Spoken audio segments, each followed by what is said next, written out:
ਮਰਹੂਮ ਸਰਦਾਰ ਪ੍ਰਕਾਸ਼ ਸਿੰਘ ਬਾਦਲ ਦੇ ਅੱਜ ਅੰਤਿਮ ਅਰਦਾਸ ਦੇ ਮੌਕੇ ਕਰਨੈਲ ਸਿੰਘ ਪੀਰ ਮੁਹੰਮਦ ਸਾਡੇ ਨਾਲ ਮੌਜੂਦ ਨੇ।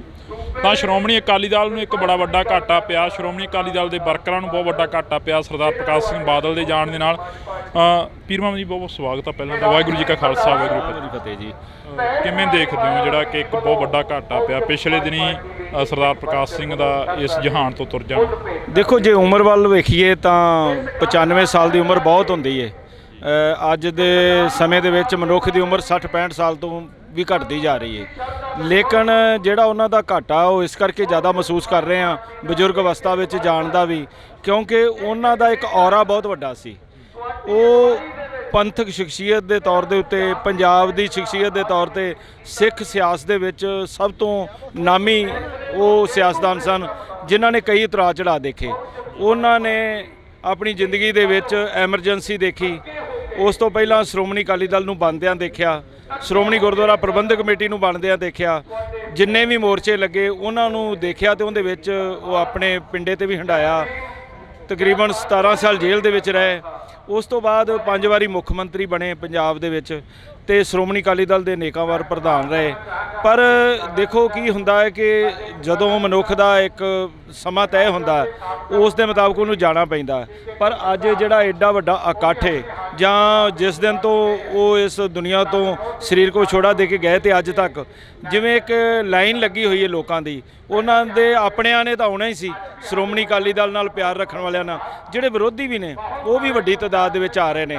ਅੱਜ ਵੀ ਤੁਸੀਂ ਦੇਖੋ CPIM ਔਰ ਭਾਰਤੀ ਜਨਤਾ ਪਾਰਟੀ, ਕਾਂਗਰਸ, ਆਮ ਆਦਮੀ ਪਾਰਟੀ, ਜਿੰਨੀਆਂ ਵੀ ਰਾਜਨੀਤਿਕ ਪਾਰਟੀਆਂ ਨੇ ਪੰਜਾਬ ਦੇ ਵਿੱਚ ਜਾਂ ਨੈਸ਼ਨਲ ਪਾਰਟੀਆਂ ਨੇ, ਉਹਨਾਂ ਦੇ ਇਵੇਂ ਪ੍ਰਫੁੱਲ ਕੁਮਾਰ ਮਹੰਤਾ ਆਸਾਮ ਦੇ ਵਿੱਚ ਬੈਠੇ ਨੇ, ਉਹਨਾਂ ਦੀ ਪਾਰਟੀ ਦੇ ਵੀ ਨੁਮਾਇੰਦੇ ਇੱਥੇ ਪਹੁੰਚੇ ਨੇ। ਤੁਸੀਂ ਦੇਖੋ ਉੱਤਰ ਪ੍ਰਦੇਸ਼ ਦੇ ਸਾਬਕਾ ਮੁੱਖ ਮੰਤਰੀ, ਮੌਜੂਦਾ ਮੁੱਖ ਮੰਤਰੀ, ਔਰ ਦੇਸ਼ ਦੁਨੀਆ ਦੇ ਵਿੱਚ ਮੈਂ ਕਹਿੰਦਾ ਕਿ ਹਰ ਜਗ੍ਹਾ ਉਹਨਾਂ ਨੇ ਇੱਕ ਆਪਣੀ ਵੱਖਰੀ ਪਹਿਚਾਣ ਬਣਾਈ ਹੋਈ ਸੀ। ਸੋ ਸਾਰੇ ਲੋਕ ਆ ਰਹੇ ਨੇ ਜਿਨ੍ਹਾਂ ਨਾਲ ਉਹਨਾਂ ਦੇ ਸਿਆਸੀ ਮਤਭੇਦ ਸੀ, ਉਹ ਵੀ ਆ ਰਹੇ ਨੇ। ਜਿਵੇਂ ਪ੍ਰਕਾਸ਼ ਸਿੰਘ ਬਾਦਲ ਹੋਰਾਂ ਦੇ ਉੱਪਰ ਜਾਂ ਬਾਦਲ ਸਰਕਾਰ ਦੇ ਉੱਪਰ ਕਾਫੀ ਵੱਡੇ ਇਲਜ਼ਾਮ ਲੱਗੇ, ਬਹਿਮਲ ਕਲਾਂ ਗੋਲੀ ਕਾਂਡ ਨੂੰ ਲੈ ਕੇ ਕਾਫੀ ਸਵਾਲ ਉੱਠਦੇ ਰਹੇ।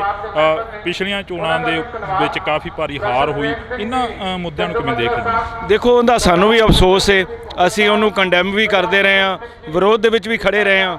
ਪਰ ਮੈਨੂੰ ਇੱਕ ਗੱਲ ਜ਼ਰੂਰ ਕਹੀ ਸੀ ਸਰਦਾਰ ਪ੍ਰਕਾਸ਼ ਸਿੰਘ ਬਾਦਲ ਨੇ ਵੀ ਔਰ ਸਰਦਾਰ ਸੁਖਬੀਰ ਸਿੰਘ ਬਾਦਲ ਨੇ ਵੀ, ਕਿ ਦੇਖੋ ਕਿ ਅਸੀਂ ਕਿਵੇਂ ਬੇਅਦਬੀ ਕਰ ਸਕਦੇ ਹਾਂ ਜਾਂ ਅਸੀਂ ਬੇਅਦਬੀਆਂ ਕਿਵੇਂ ਕਰਾ ਸਕਦੇ ਹਾਂ। ਤਾਂ ਉਸ ਵਕਤ ਵੀ ਮੈਂ ਮਹਿਸੂਸ ਕੀਤਾ ਸੀ, ਅੱਜ ਵੀ ਮੈਂ ਗੱਲ ਕਹਿਣਾ ਕਿ ਇੱਕ ਬਹੁਤ ਵੱਡੀ ਸਾਜ਼ਿਸ਼ ਰਚੀ ਗਈ ਹੈ। ਉਸ ਸਾਜ਼ਿਸ਼ ਨੂੰ ਨੰਗਿਆਂ ਜ਼ਰੂਰ ਕੀਤਾ ਜਾਣਾ ਚਾਹੀਦਾ ਸੀ, ਉਹ ਅਜੇ ਤੱਕ ਨੰਗੀ ਨਹੀਂ ਹੋਈ ਸਾਜ਼ਿਸ਼। ਤੁਸੀਂ ਦੇਖੋ 2015 ਤੋਂ ਜਿਹੜੀ ਗੱਲ ਸ਼ੁਰੂ ਹੋਈ ਹੈ, ਮੈਂ ਤਾਂ ਕਹਾਂਗਾ ਕਿ 1986 ਤੋਂ ਜਦੋਂ ਨਕੋਦਰ ਕਾਂਡ ਹੋਇਆ, ਜਿਹਦੇ ਵਿੱਚ ਫੈਡਰੇਸ਼ਨ ਦੇ 4 ਸਿੱਖ ਨੌਜਵਾਨ ਸ਼ਹੀਦ ਹੋ ਗਏ ਸੀ, ਉਦੋਂ ਤੋਂ ਲੈ ਕੇ ਅੱਜ ਤੱਕ ਜਿਹੜੀਆਂ ਇਹ ਬੇਅਦਬੀ ਦੀਆਂ ਘਟਨਾਵਾਂ ਵਾਪਰ ਰਹੀਆਂ ਨੇ ਪੰਜਾਬ ਦੇ ਵਿੱਚ, ਇਹ ਇੱਕ ਬੜੀ ਗਹਿਰੀ ਸਾਜ਼ਿਸ਼ ਹੈ। ਉਸ ਸਾਜ਼ਿਸ਼ ਦੇ ਵਿੱਚ ਸਾਰੀਆਂ ਹੀ ਸਰਕਾਰਾਂ ਨਾਕਾਮ ਰਹੀਆਂ, ਚਾਹੇ ਸਾਡੀ ਆਪਣੀ ਸਰਕਾਰ ਹੈ, ਚਾਹੇ ਉਸ ਤੋਂ ਬਾਅਦ ਕੈਪਟਨ ਅਮਰਿੰਦਰ ਸਿੰਘ ਦੀ ਸਰਕਾਰ ਬਣੀ, ਚਾਹੇ ਹੁਣ ਆਮ ਆਦਮੀ ਪਾਰਟੀ ਦੀ ਬਣੀ ਹੈ।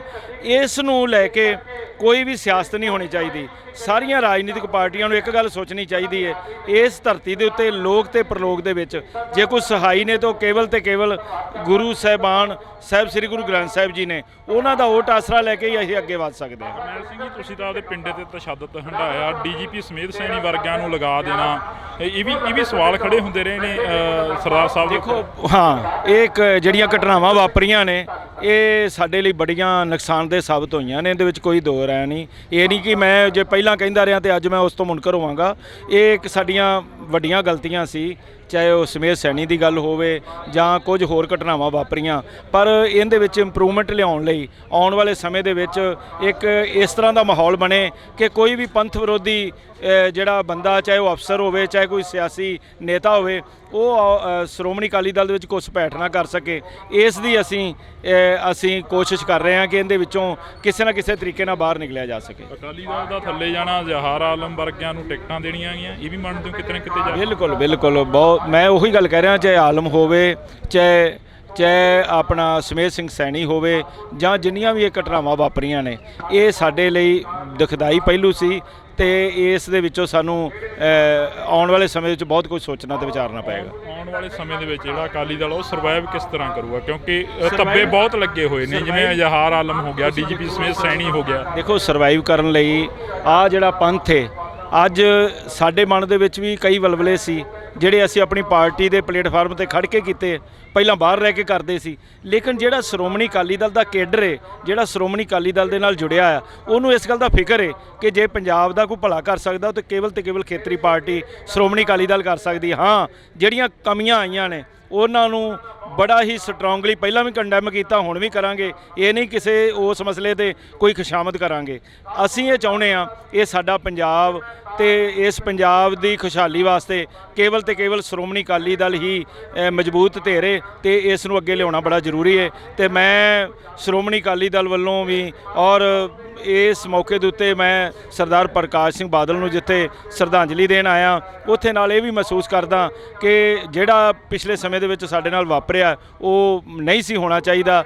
ਉਹ ਸਾਜ਼ਿਸ਼ ਜ਼ਰੂਰ ਅਸੀਂ ਆਪਣਾ ਕੋਈ ਅਲੱਗ ਪੈਨਲ ਬਣਾ ਕੇ ਵੀ ਕਰਨ ਦੀ ਕੋਸ਼ਿਸ਼ ਕਰ ਰਹੇ ਹਾਂ ਕਿ ਕਿਸੇ ਵੀ ਤਰੀਕੇ ਨਾਲ ਇਹ ਜਿਹੜੀਆਂ ਬੇਅਦਬੀ ਦੀਆਂ ਘਟਨਾਵਾਂ ਨੇ, ਇਹਨਾਂ ਦੇ ਦੋਸ਼ੀ ਜਿਹੜੇ ਅਸਲ ਨੇ, ਜਿਹੜੇ ਇਹਦੇ ਪਿੱਛੇ ਪਰਦੇ ਪਿੱਛੇ ਜਿਹੜੇ ਲੋਕ ਨੇ, ਉਹਨਾਂ ਨੂੰ ਨੰਗਿਆ ਕੀਤਾ ਜਾ ਸਕੇ। ਤਾਂ ਅਸੀਂ ਬਹੁਤ ਬਹੁਤ ਧੰਨਵਾਦ ਕਰਾਂਗੇ। ਸਾਡੇ ਨਾਲ ਕਰਨੈਲ ਸਿੰਘ ਪੀਰ ਮੁਹੰਮਦ ਜੀ ਮੌਜੂਦ ਸਨ। ਤਾਂ ਇਹਨਾਂ ਦਾ ਕਹਿਣਾ ਹੈ ਕਿ ਜਿਹੜੇ ਬੇਅਦਬੀ ਦੇ ਦੋਸ਼ ਲੱਗੇ ਜਾਂ ਬੇਅਦਬੀ ਦੀਆਂ ਘਟਨਾਵਾਂ ਹੋਈਆਂ ਤਾਂ ਉਹਨਾਂ ਨੂੰ ਅਸੀਂ ਦੂਰ ਕਰਨ ਦੀ ਕੋਸ਼ਿਸ਼ ਕਰਾਂਗੇ। ਜਿਹੜੀਆਂ ਵੀ ਕਮੀਆਂ ਪੇਸ਼ੀਆਂ ਪਾਰਟੀ ਦੇ ਵਿੱਚ ਰਹੀਆਂ ਉਹਨਾਂ ਨੂੰ ਵੀ ਦੂਰ ਕਰਨ ਦੀ ਕੋਸ਼ਿਸ਼ ਕੀਤੀ ਜਾਊਗੀ। ਬੇਸ਼ੱਕ ਉਹ ਡੀਜੀਪੀ ਸਮੇਤ ਸੈਣੀ ਦੀ ਗੱਲ ਹੋਵੇ, ਬੇਸ਼ੱਕ ਅਜ਼ਹਾਰ ਆਲਮ ਵਰਗਿਆਂ ਦੀ ਗੱਲ ਹੋਵੇ, ਤਾਂ ਇਹ ਜਿਹੜੀਆਂ ਗੱਲਾਂ ਬਾਤਾਂ ਨੇ ਉਹ ਅਸੀਂ ਅੱਜ ਕਰਨੈਲ ਸਿੰਘ ਪੀਰ ਮੁਹੰਮਦ ਹੋਰਾਂ ਦੇ ਨਾਲ ਕਰੀਆਂ ਨੇ। ਤਾਂ ਇਸੇ ਤਰ੍ਹਾਂ ਹੋਰ ਜਿਹੜੀਆਂ ਸ਼ਖਸੀਅਤਾਂ ਇੱਥੇ ਪਹੁੰਚਣਗੀਆਂ ਉਹਨਾਂ ਦੇ ਨਾਲ ਵੀ ਗੱਲਬਾਤ ਕਰਨ ਦੀ ਕੋਸ਼ਿਸ਼ ਕਰਾਂਗੇ।